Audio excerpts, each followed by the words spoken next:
Two great names are associated with Belgian racing drivers, Jackie Ickx and Thierry Boutsen.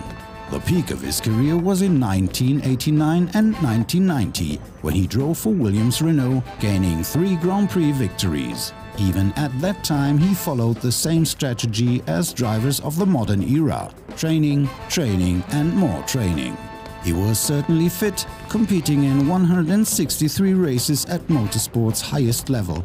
He always showed his class. Thierry Boutsen war ein Rennfahrer, den ich I know Thierry since we raced in Formula 2, when we were teammates, so we knew each other very well. Absolute professional, he drove very hard at the limit, and because of that it was really a challenge to beat him. When I was new in Formula 1, I was glad to leave him behind in qualifying a few times. For me, that hasn't led further.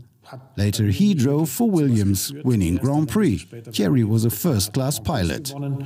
Aber Thierry war schon ein Klasse-Pilot. Ein ganz dufter Typ. All in all, a very fine guy. He was always very correct and very clever, because he built up some kind of friendship with the engineers, gaining some advantages when it was about getting new parts for the car. Wenn es darum ging, neue Teile zu bekommen. Like his friend Ayrton Senna. Being well organized was key, because Formula 1 in the 80s also had been stressful. So owning and piloting a Learjet helps a lot. Yes, that's right, it's a tool of the trade. I use the plane 3 or 4 times a week.